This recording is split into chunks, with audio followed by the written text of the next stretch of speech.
Assalamualaikum warahmatullahi wabarakatuh.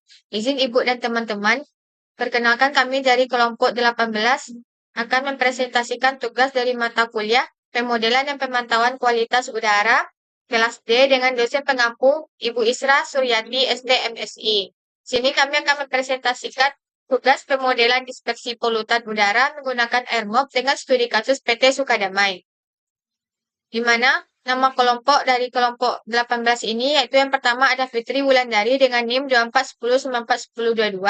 Yang kedua, saya sendiri Widya Sri Murni dengan NIM 2410941023. Yang ketiga ada Maisan Aura Irenfa dengan NIM 2410941024. Yang keempat ada Raihan Asari Donesta dengan NIM 2410942002. Dan yang terakhir ada Syifa Alifah dengan NIM 2410941008. Selanjutnya pendahuluan. Pencemaran udara merupakan permasalahan lingkungan yang umum terjadi di kawasan perkotaan dan industri, dengan polutan seperti TSP, PM10, PM2,5, serta gas NO, CO, SO2, dan O3. Berdasarkan peraturan pemerintah nomor 22 tahun 2021, pencemaran udara terjadi akibat masuknya atau dimasukkannya zat atau energi ke udara ambien yang dapat menurunkan kualitas udara. Salah satu sumber utama pencemar udara adalah emisi cerobong industri. Untuk menganalisis penyebaran polutan, digunakan model AirMOP, di mana model AirMOP itu sendiri yaitu model dispersi berbasis Gaussian plumb yang dikembangkan oleh HMS dan USPA. Pada studi ini, pemodelan dilakukan pada PT Sukadamai menggunakan data meteorologi Pekanbaru untuk mengetahui distribusi konsentrasi polutan serta mengevaluasi kesesuaiannya dengan baku mutu udara ambien. Selanjutnya akan dijelaskan oleh Maisan. Kepada Maisan dipersilahkan. Baik, sebelumnya perkenalkan nama saya Maisan Aura Irenfa dengan NIM 1024. Saya akan menjelaskan mengenai metodologi pemodelan. Yang pertama yaitu ada tahapan pra-pemrosesan data. Metodologi pemodelan dispersi udara itu diawali dengan tahap persiapan data input yang terbagi menjadi 3 komponen utama, yaitu data emisi, data meteorologi, dan data topografi. Data emisi mencakup karakteristik fisik seperti sumber laju alir, suhu gas buang, dan dimensi cerobong. Data meteorologi diolah menggunakan prosesor meteorologi seperti AirMat untuk menghasilkan profil batas atmosfer yang representatif. Penggunaan data meteorologi yang akurat sangat krusial karena variasi stabilitas atmosfer menentukan kemampuan udara dalam mengencerkan polutan. Selanjutnya ada karakterisasi sumber emisi.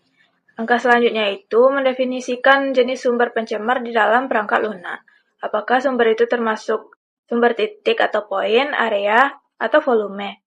Pada sumber titik seperti cerobong industri, model memerlukan input berupa kecepatan keluar gas atau exit velocity, dan diameter dalam cerobong untuk menghitung fenomena plume rise.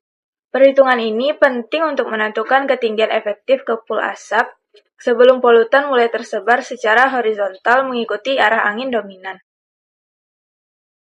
Selanjutnya adalah penentuan jaringan reseptor dan medan. Konfigurasi reseptor dilakukan dengan membangun jaringan titik pantul atau reseptor grid pada wilayah studi untuk menangkap variasi konsentrasi polutan di permukaan tanah. Penentuan jarak antar reseptor harus mempertimbangkan radius dampak yang diperkirakan serta lokasi pemukiman penduduk di sekitar industri. Selain itu, integrasi data medan melalui prosesor topografi seperti AirMap diperlukan jika wilayah studi memiliki elevasi yang kompleks karena bukit atau lembah dapat mendistorsi aliran massa udara. Sekian yang dapat saya jelaskan, selanjutnya akan dilanjutkan oleh Syifa. Baik, perkenalkan nama saya Syifa Alifah dengan NIM 2410942008.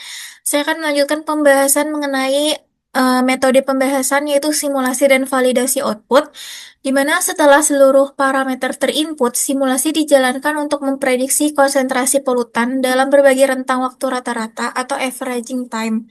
Hasil simulasi kemudian divisualisasikan dalam bentuk peta kontur atau isoplet untuk memetakan sebaran spasial polutan secara geografis.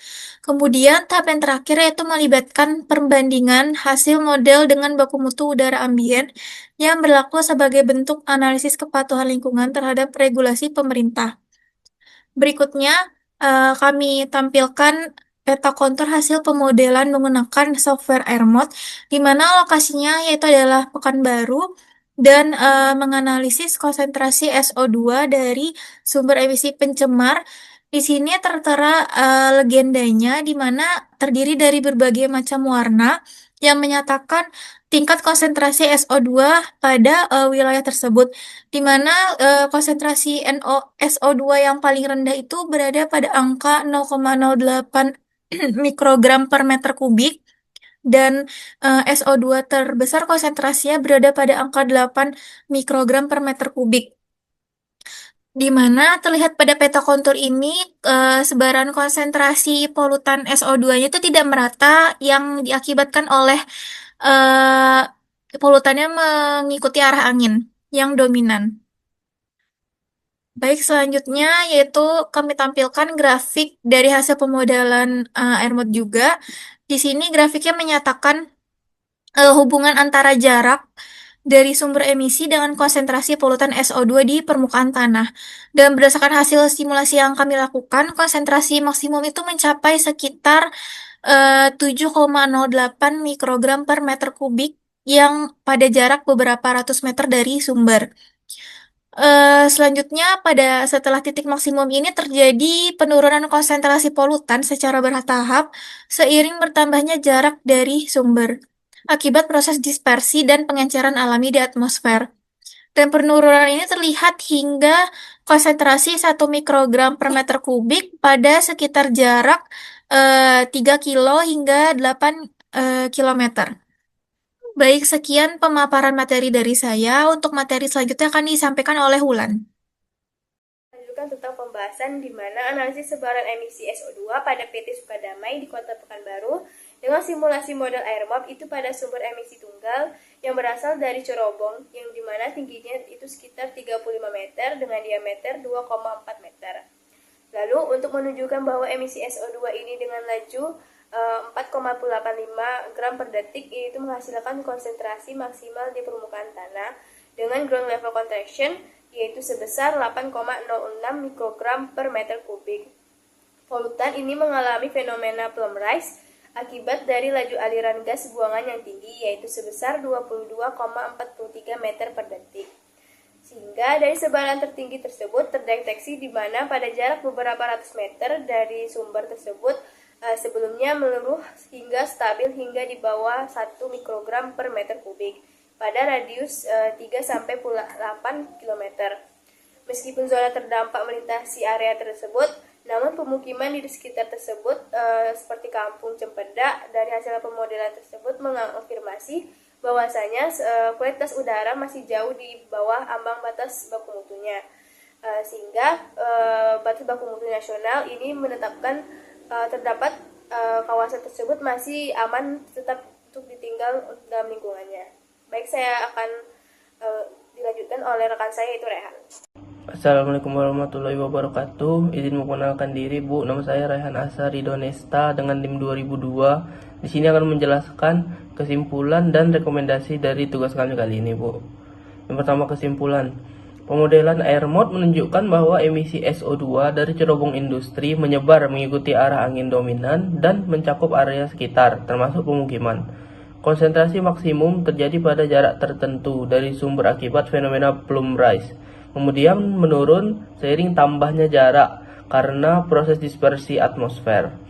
Secara keseluruhan, konsentrasi polutan masih berada di bawah baku mutu udara ambien sesuai peraturan pemerintah nomor 22 tahun 2021, sehingga kondisi kualitas udara di wilayah studi masih tergolong aman.